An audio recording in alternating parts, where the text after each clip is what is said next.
Setelah menarik permintaan maaf, lalu apa langkah selanjutnya yang diharapkan dari keluarga korban David Ozora? Kita akan membahasnya bersama dengan kuasa hukum David, ada Melisa Anggraini, dan Guru Besar Fakultas Hukum Universitas Jenderal Sudirman, Prof. Hipnu Nugroho. Selamat malam Mbak Melisa, selamat malam Prof. Hipnu. Selamat malam Mbak Selamat Nitya, malam. Mbak Melisa. Saya ingin ke Mbak Selamat Melisa malam, terlebih Pak Ibnu. dahulu. Mbak Melisa, apa yang menyebabkan ayah David sampai menulis menarik pemberian maaf? Ada kata tidak rela di situ, ada kata tidak ada ampunan apapun bagi para pelaku. Iya, jadi ada kesan yang tertangkap oleh keluarga, kata-kata maaf yang dulu sempat dilontarkan oleh ayah anak korban ini pada hari kedua, itu seakan-akan ingin dimanfaatkan mencari keringanan. Nah, kalau saya melihatnya ini tidak berempati lagi. Kenapa?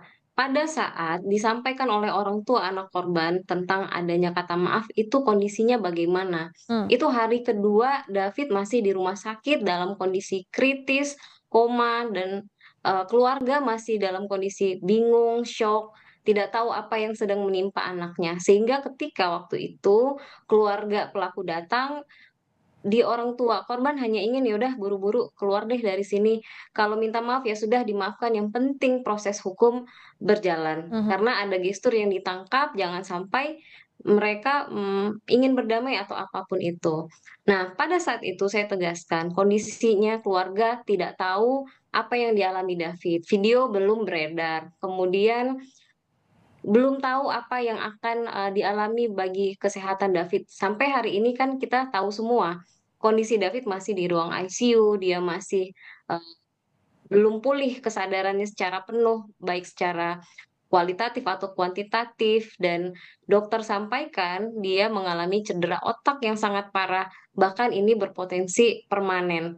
Nah, kemudian keluarga melihat mengapa para pelaku ini melalui kuasa hukumnya, mencoba atau mungkin ini kesan yang ditangkap oleh keluarga, memanfaatkan kondisi-kondisi, maaf yang pada saat itu sementara dalam kenyataannya memang itu berat ya, kita tidak bisa paksakan kepada keluarga kondisi David hari ini, apa yang telah dialami David, sehingga saya melihat mereka memaksakan sekali dan, menyampaikan berkali-kali bahwa keluarga sudah memaafkan, menyambut baik pada saat itu dan lain sebagainya. Itu kan Mhm. membuat keluarga Ini juga, geram. mereka ini maksudnya adalah ucapan dari kuasa hukumnya Mario Dandi ya. Tapi yang ditujukan Ya, dicabutnya pemberian maaf ini berlaku untuk tiga-tiganya berarti ya? Mario Dandi, Shane berlaku Lucas, untuk juga AG. tiga-tiganya.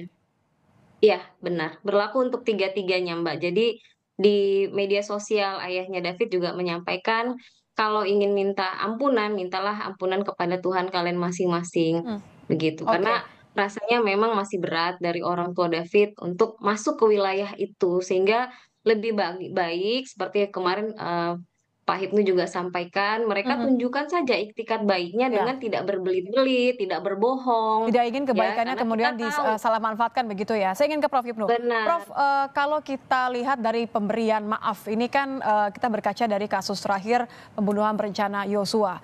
Eh, Menjadi pertimbangan utama bagi hakim untuk kemudian memberikan vonis yang luar biasa ringan kepada Eliezer atas alasan keluarga Yosua memberikan maaf. Nah, ini kan kebalikannya, keluarga menarik pemberian maaf. Konsekuensinya seperti apa untuk para pelaku? Ini Mbak, konsep maaf itu dalam RJ itu sebenarnya ada tingkatan. Satu tingkatan adalah korban. Joshua meninggal, berarti digantikan oleh keluarganya. Mhm. Bah, kemudian yang ketiga adalah aspek masyarakat. Jadi aspek masyarakat itu juga sebagai pedoman bagi penegak hukum untuk dikabulkan atau tidak RJ-nya.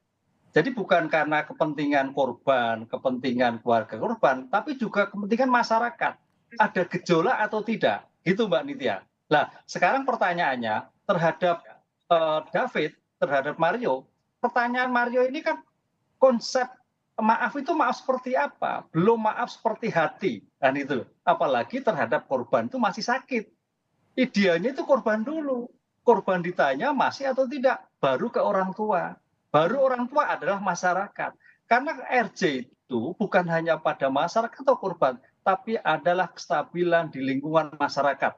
Ada gejolak atau tidak. Nah, ini kan tampaknya gejolak. Makanya kemarin Kejaksaan Agung, oh tidak bisa dilakukan suatu RJ. Jadi walaupun memang seandainya keluarga korban itu memaafkan, tapi aspek hukum tetap masih merupakan suatu evaluasi. Jadi dua-duanya, baik aspek hukum maupun aspek substansi materi pada pelaku maupun korban, keluarga korban, masyarakat merupakan satu kesatu yang tidak terpisahkan untuk terkabulnya RJ atau tidak. Oke, ini juga berarti berlaku untuk AG ya? Ini kan statusnya sebagai anak yang berkonflik dengan hukum, peluang diversi ini kan sedikit berbeda dengan restoratif justice yang berlaku untuk Dandi dan Shane ya? Ya sama, apalagi kalau Mario itu kan ancamannya 15 tahun kekerasan, AG juga 12 tahun. Jadi agak sulit kalau kita rujuk pada norma yang ditentukan oleh Kapolri, oleh Kejaksaan Agung, itu kejahatan-kejahatan yang ancamannya tidak lebih dari 5 tahun, gitu Mbak. Nah ini adalah 12 tahun AG, agaknya sulit secara norma. Walaupun mungkin kliennya Mbak Melisa menyatakan iya, tapi penegak hukum melihat aspek dari dinamika masyarakat sepertinya harus juga diperhitungkan. Karena jangan sampai RJ ini jadi disalahgunakan dalam kepentingan kelompok-kelompok tertentu. Oke, jangan sampai kemudian dijadikan alasan untuk membebaskan diri. Saya kembali ke Mbak Melisa. Mbak Melisa, terakhir ini kan pertemuan pertama yang ada pemberian maaf kan di awal sekali ya. Dari saat itu sampai sekarang ada nggak dari pihak keluarga atau kuasa hukum Dandi, Shane maupun juga AG upaya untuk mendatangi keluarga? Ya, ada beberapa dari kuasa hukumnya tersangka Shane atau kuasa hukumnya Agi, tetapi sampai saat ini keluarga belum berkenan begitu. Apa alasannya kalau saya boleh tahu? Karena keluarga tidak mau terdistract untuk hal-hal lain, karena keluarga masih terus menata emosi dan hati, sehingga mereka memutuskan untuk fokus dengan kondisi kesehatan David. Begitu. Oke, fokus kepada kondisi David, proses hukum diserahkan kepada kuasa hukum. Ini kan berkas AG sudah P21, artinya AG, Dandi, dan Shane akan segera disidang ya. Kalau persiapan dari kuasa hukum David dari Mbak Melisa apa saja berarti? Iya, kita sudah membuatkan resum juga terkait apa-apa saja peranan para pelaku ini. Kita akan terus memastikan setiap proses di persidangan nanti terkait dari saksi, fakta, ahli dan lain sebagainya. Sehingga di setiap proses kita pasti nanti akan berkomunikasi baik dari pihak LPSK maupun dari pihak kejaksaan begitu. Dan memastikan mendorong semua pihak ini untuk bukan saja mengejar terkait dengan ancaman pidana tetapi kepada pemulihan kondisi David, gitu Mbak. Oke, saya kembali ke Prof. Hipnu. Prof, poin apa yang menurut Anda tidak boleh luput bagi jaksa untuk kemudian nanti menyusun dakwaan? Pertama, ini harus dibedakan Mbak ya. Jadi ada yang peradilan biasa dan peradilan anak. Mario dan Shane adalah peradilan biasa, makanya sedang berproses. Sedangkan AG adalah peradilan anak. Konsep peradilan anak itu acaranya pemeriksaan cepat, hakimnya pun tunggal. Dalam 10 hari itu harus sudah selesai. Nah, oleh karena itu dalam hal seperti ini harus mempertimbangkan keadaan si anak. Itulah keunggulan peradilan anak. Karena ini tidak bisa diversi, dialihkan peradilan anak mencoba bagaimana anak itu terbebas dari suatu pemidanaan kemerdekaan. Oleh karena itu walaupun terbebas dari pidana kemerdekaan, tapi kan ada peringatan, pidana kerja dan sebagainya. Inilah yang menjadikan dasar harus melihat pada kondisi anak bahwa AG ini walaupun dia bersalah, kedepannya masih bisa bertanggung jawab, bisa memberikan kontribusi pada pembangunan bangsa dan negara. Sehingga jangan sampai anak yang dikualifikasi di dalam Undang-Undang Peradilan Anak sebagai lex specialis itu menjadikan trauma tersendiri. Salah iya, tapi kedepannya harus bicara lebih baik. Begitu Mbak. Oke, dan ini kembali menegaskan bahwa penarikan maaf dari keluarga ini kemudian juga tetap akan dijadikan pertimbangan ya artinya ya? Baik untuk AG maupun juga untuk Dandi dan Lukas ya, Shane Lukas ya?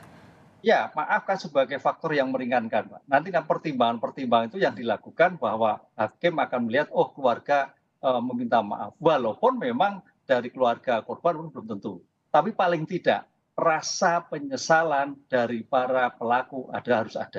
Oke, tapi ini kan beda ya Prof ya, maaf saya potong. Artinya kalau misalnya kita berpikirnya jauh ke vonis, putusan nanti, akan seperti apa ketika keluarga menarik maaf mereka begitu, terutama untuk Dandi dan juga untuk Shane. Apakah kemudian akan membuat jaksa meminta untuk diberatkan gitu vonis hukumannya?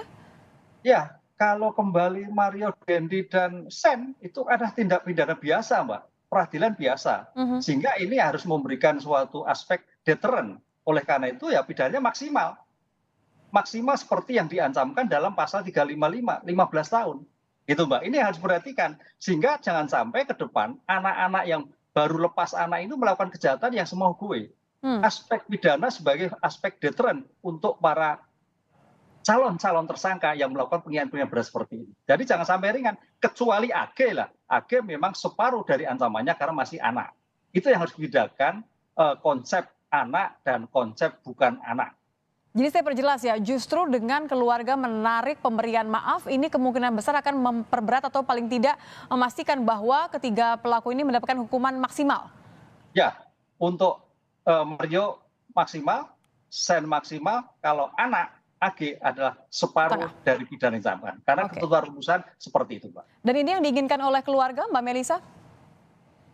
Ya, tentunya Mbak, ancaman maksimal karena melihat dari kondisi David saat ini itu tidak bisa menjadi sama sekali dampak untuk meringankan sama sekali tidak bisa. Dan kata maaf yang mereka sampaikan itu pun juga kontradiktif menurut kami karena di sisi lain mereka juga terus menebar fitnah terkait dengan anak korban yang sudah terbaring koma ini. Adanya pelecehan, adanya perbuatan tidak baik, begitu. Sehingga ya kontradiktif menurut kami. Baik, terima kasih kuasa hukum David, Mbak Melisa Anggraini, dan juga guru besar Fakultas Hukum Universitas Jenderal Sudirman, Prof. Hipnu Nugroho. Terima kasih Prof. Hipnu, terima kasih Mbak Melisa, salam sehat, selamat malam.